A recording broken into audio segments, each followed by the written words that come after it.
Hello guys, কেমন আছেন সবাই? আজ আবারও হাজির হলাম মজার একটি মিষ্টির রেসিপি নিয়ে। আজ আপনাদের তৈরি করে দেখাবো A to Z টিপ সহকারে পারফেক্ট মিষ্টির রেসিপি। দোকানে যে কালো মিষ্টিটা কিনতে পাওয়া যায় সেটা কিন্তু খেতে খুবই ভালো লাগে। আজ আপনাদের এই মিষ্টিটাই তৈরি করে দেখাবো, কোনো রকম মাওয়া বা ছানা তৈরি করার ঝামেলা ছাড়াই শুধু গুঁড়ো দুধ দিয়ে তৈরি করে দেখাবো। তো বন্ধুরা, না টেনে সম্পূর্ণ ভিডিওটা দেখুন। আশা করি আপনারাও মিষ্টিটা একদম দোকানের মতো তৈরি করতে পারবেন। তো বন্ধুরা, যারা এখনও আমার চ্যানেলটি সাবস্ক্রাইব করেনি, প্লিজ বন্ধুরা চ্যানেলটি সাবস্ক্রাইব করে আমাকে সামনে এগিয়ে যেতে সাহায্য করুন। এই মিষ্টিটা আমি তৈরি করব হাফ কাপ গুঁড়ো দুধ দিয়ে, আর অবশ্যই দুধটা কিন্তু ফুল ক্রিম গুঁড়ো দুধ তৈরি নিতে হবে। যে কোনো ব্র্যান্ডের হোক, কিন্তু দুধটা অবশ্যই ফুল ক্রিম হতে হবে। তো এতে দিয়ে দিচ্ছি সুজি 1 চামচ, আর মেজারমেন্টগুলো ঠিক রাখবেন। না দিয়ে দিচ্ছি হাফ চামচ পরিমাণ বেকিং পাউডার, আর এখানে অবশ্যই বেকিং পাউডার ইউজ করতে হবে, বেকিং সোডা নয়। আর দিয়ে দিচ্ছি 1 চামচ ময়দা আর 1 চামচ ঘি। এখানে অবশ্যই আপনারা কিন্তু এভাবে মেজারমেন্টগুলো ঠিক রেখে মিষ্টিটা তৈরি করবেন, তাহলে কিন্তু আপনারা পারফেক্টভাবে মিষ্টিটা তৈরি করতে পারবেন। মেজারমেন্টগুলো যদি আপনারা এলোমেলো করেন তাহলে কিন্তু আপনার মিষ্টিটা সুন্দর হবে না। তো দেখুন, আমার মেজারমেন্টগুলো অবশ্যই ঠিক রেখে এভাবে মিষ্টিটা তৈরি করবেন। হাত দিয়ে একটু ঘষে কিন্তু আমি ভালোভাবে মিক্স করে নিয়েছি।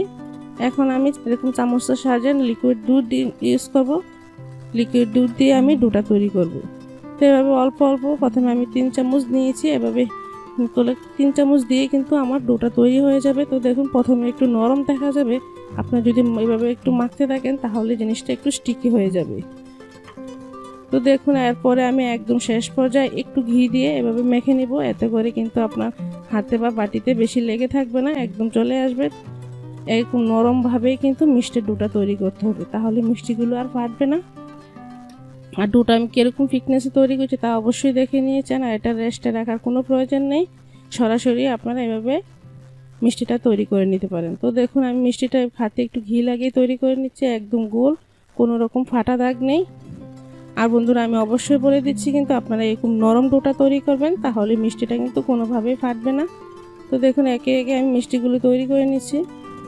হাফ কাপ গুঁড়ো দুধ দিয়ে দেখুন আমার কতগুলো মিষ্টি হয়েছে। আর মিষ্টিগুলো কিন্তু আপনারা চাইলে আরও ছোটো সাইজ করতে পারেন, আমি একটু বড় সাইজেরই তৈরি করেছি। ছোটো সাইজ করলে কিন্তু মিষ্টিগুলো আরও বেশি হবে। তো এখন আমি ভাজার প্রিপারেশানে চলে যাচ্ছি। চুলায় প্যান বসিয়ে দিয়েছি, আর তেলটা এরকম আঙ্গুল ডুবিয়ে রাখা যায়, এরকম গরম অবস্থায় মিষ্টিগুলো ভাজতে হবে।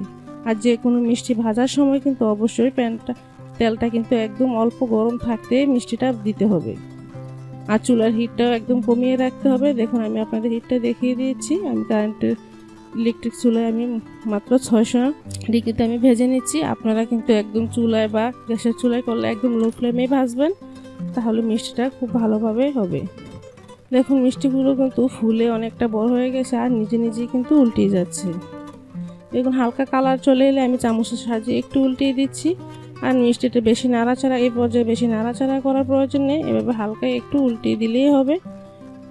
আর এভাবে কিন্তু একটু আমি ব্রাউন কালার করে ভেজে নেব। একটু কালার চলে এলে একটু ঘন ঘন উল্টিয়ে দিবেন, তারও সাইডগুলো কিন্তু ভালোভাবে কালার হবে। কারণ মিষ্টিগুলো ফুলে গেলে কিন্তু উল্টাতে চাইবে না। এরকম লো ফ্লেমে আমি একদম মিষ্টিগুলো এরকম কফি কালার করে ভেজে নিয়েছি। আর আপনারা যদি চান বন্ধুরা এক থেকে একটু ব্রাইট কালার করবেন, তাহলে কিন্তু মিষ্টিটা আর একটু কম ভাজতে পারেন। এখন আমি মিষ্টিগুলো ঠান্ডা করে নিচ্ছি। এর ফাঁকে আমি ঠান্ডা হতে থাক, এর ফাঁকে আমি শিরাটা তৈরি করছি। হাফ কাপ দুধের সাথে 1 কাপ পানি নিয়েছি, আর এখানে চাইলে আপনি আরও হাফ কাপ পানি দিয়েছি। এতে করে কিন্তু মিষ্টিটা খুব ভালোভাবে কভার হবে। এখন ফুটে গেছে, আর মিষ্টিটা একদম পারফেক্টভাবে ঠান্ডা হয়ে গিয়েছে। আর অবশ্যই এখানে ঠান্ডা করেই মিষ্টিটা দিবেন, তাহলে কিন্তু মিষ্টিটা শিরায় দিলে ফেটে যাবে না। এখানে দিয়ে আর নাড়াচাড়া করার কোনো প্রয়োজন নেই, শুধু ঢেকে রেখে দিব ঘড়ি ধরা 10 মিনিট। এখানে কিন্তু অবশ্যই ঘড়ি ধরে 10 মিনিট রাখবেন। আর মাঝখান থেকে কিন্তু একটু এভাবে ধুলিয়ে দিতে পারেন, আর কোনো নাড়াচাড়ার প্রয়োজন নেই। দেখুন, 10 মিনিট হয়ে গেছে, আমি ঢাকনাটা তুলে নিয়েছি।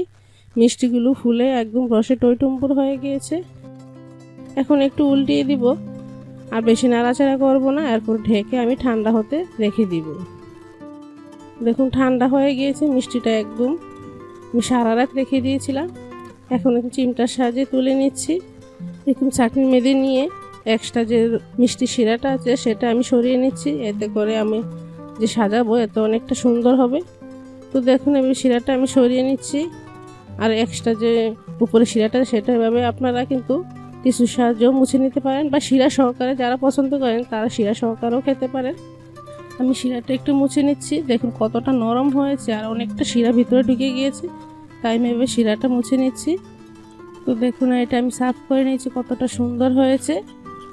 আর এটা কিন্তু একদম রসে টইটুম্বুর, ভিতর থেকে দেখুন একদম রসালো, খেতেও কিন্তু অসম্ভব মজার, একদম দোকানের মতো হবে। ঈদের ডেজার্ট আইটেম হিসাবে কিন্তু এটা কিন্তু আপনারা বানিয়ে 2-1 দিন আগে নর্মাল ফ্রিজে রেখে দিতে পারেন, ঈদের দিন সার্ভ করতে পারেন। খুবই মজার একটা রেসিপি, বাচ্চা থেকে বড় সবারই খুবই পছন্দ হবে।